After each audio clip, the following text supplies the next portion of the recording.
Quando o ego faz, sei lá, imagina que você tenha um salário e aí você tem a opção entre investir o seu salário e comprar um carro muito caro, porque os seus colegas de trabalho têm carros muito caros e você vai comprar também.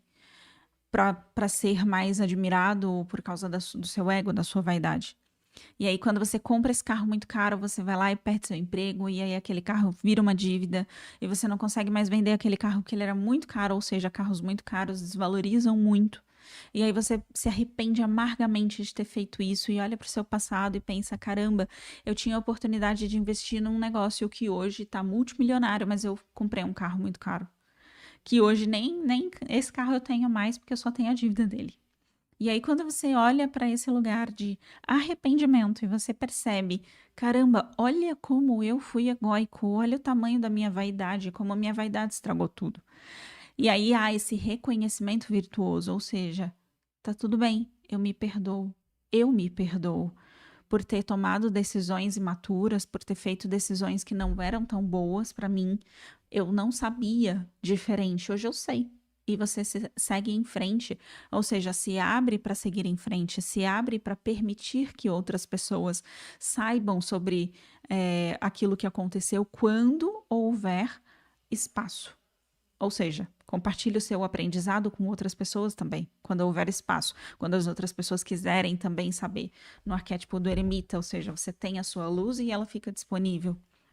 É quando você tem o reconhecimento virtuoso. E por que que a gente abre para outras pessoas aprenderem junto com a gente? Porque enquanto a gente tem vergonha de contar a nossa história para as outras pessoas, talvez a gente não consiga vencer ela, né? Não consegue se desprender, não consegue ter desapego para vencer a própria história, né? As vergonhas que passou no passado e por aí vai. Então é por isso que, uma vez que o ego abriu espaço para o eu superior, geralmente através desse reconhecimento, reconhecer que, putz, eu não sabia e agora eu sei, e se perdoar, é quando há o espaço para começar o processo de reunificação com o seu eu superior.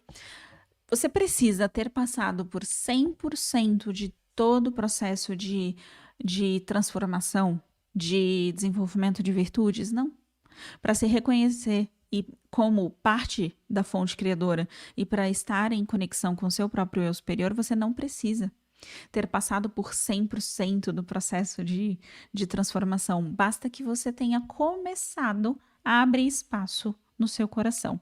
Espaço para quê? Para amor incondicional. Primeiro por você mesmo. Amar incondicional a si mesmo é entender que eu sou um ser constantemente em evolução. E porque eu sou um ser constantemente em evolução, eu estou aprendendo, estou mudando, estou tomando decisões diferentes. Então é por isso que aqui tem esse espaço para fazer diferente, né? Uma vez que o ego abriu espaço para o eu superior, geralmente através do reconhecimento virtuoso, começa o processo de reconexão com o eu superior. E aí esse processo é um chamado, um convite. Que convite é esse? A perceber a verdade dentro de você. Ou seja, ser honesto consigo mesmo, ser 100% honesto consigo mesmo. Quando você vai no ápice da honestidade consigo mesmo, você consegue perceber suas sombras com muito mais tranquilidade. Ou seja, se eu fosse ser muito honesta comigo, eu ia confessar para mim mesma, não para os outros, para mim primeiro, que às vezes eu sinto raiva. E às vezes a gente é exemplo, tá? Tô usando a raiva como exemplo. Às vezes a gente é ensinado que não pode ter raiva, que ter raiva é feio, que ter raiva é errado, são pessoas menos evoluídas porque elas têm raiva. Só que se você for ser muito honesta com você, você vai perceber que você é um ser infinito, que tem raiva e tem calma dentro de você, que tem ódio e amor incondicional dentro de você, porque nós somos seres infinitos. E aí, quando a gente se reconhece como seres não duais, infinitos, a gente começa a abrir espaço, principalmente nas nossas crenças, crenças ancestrais de que, nossa, meu Deus, eu tenho que ser desse jeito, eu não posso ser de outro jeito é pecado, eu tenho que seguir por determinados caminhos. principalmente essas crenças, é que a gente começa a limpar a ilusão. Porque a lei da ilusão vai criando camadas e camadas e camadas. Primeiro você entra na lei da ilusão e você acredita que você não é Deus, que você é um ser separado. Depois você desce mais um pouco. Agora você não é só um ser separado de Deus. Agora você é um ser separado que, além de ser separado, é ruim. E aí você desce mais um pouco. E aí você começa a acreditar que você nem digno é de ser Deus.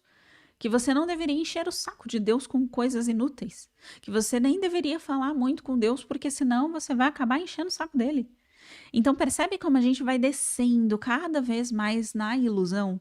A lei da ilusão, ela não é ruim. Ela serve ao propósito de manter as pessoas acreditando que elas são o que são. Só que quando você começa a sair de dentro da lei da ilusão, a não ser mais sequestrado pela lei da ilusão, é quando você começa a ter esse convite do eu superior, que é o convite de volta para casa, de perceber a verdade dentro de você e perceber que você é infinito, que você não tem que ser a pessoa excessivamente calma e naquele arquétipo do Buda super compassivo e calmo, que você é infinito. E aí você vai entendendo que existe todas as potências dentro de você. E como ser infinito, você possui todas as potências dentro de você. Ou seja, possui a potência dentro de mim de gritar com uma pessoa. Eu tenho cordas vocais. Eu tenho capacidades vocais o suficiente para gritar com uma pessoa. Só que quando você entende as razões e as intenções dentro de você, você percebe e questiona por que você faria isso. Então, a sua agressividade e força começa a ser posicionamento, ou seja, limites. Se transforma em autoproteção. Na prática, a sua agressividade que existe dentro de todos os seres humanos, que todo mundo consegue ser agressivo se quiser. Se quiser muito, todo mundo consegue. Por quê? Porque os seus braços têm músculos, a sua voz, ela existe. Você consegue socar uma pessoa. Só que essa agressividade se transforma em posicionamento, em limites. Você não vai passar daqui e ser abusivo comigo. Por quê? Porque eu não vou deixar. E é quando você começa a entender a máxima do cacto. O cacto tem os espinhos dele, só que ele não joga os espinhos nas outras pessoas. O cacto tem os espinhos para si. É a essência perfeita do cacto. Se você vai pegar nele com muita força, ele vai machucar sua mão. Só que o erro é do cacto? Não. O erro é de quem não entendeu a essência do cacto. O limite dele é aquele. Então você começa a entender dentro de você que você é um ser infinito e que por você ser infinito, você não precisa mais reprimir as partes de você. Porque existe sombra e existe luz dentro de todos nós.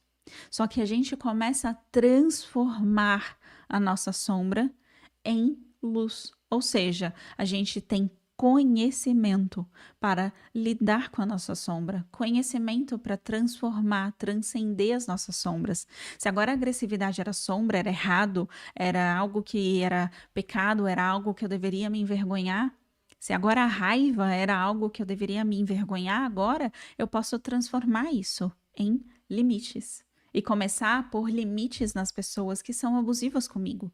E começar a me proteger. E aí vem o desenvolvimento do da autoproteção, nesse caso. Oi, Maria, boa noite, tudo bem? Então, aqui, a gente começa a entender um pouco mais o mecanismo de atuação da lei da ilusão. A única coisa que existe, como já dizia Hermes Trismegisto, o todo é mente. O todo é mental. Que isso daqui na prática significa? Tudo o que se manifesta em realidade um dia foi pensamento.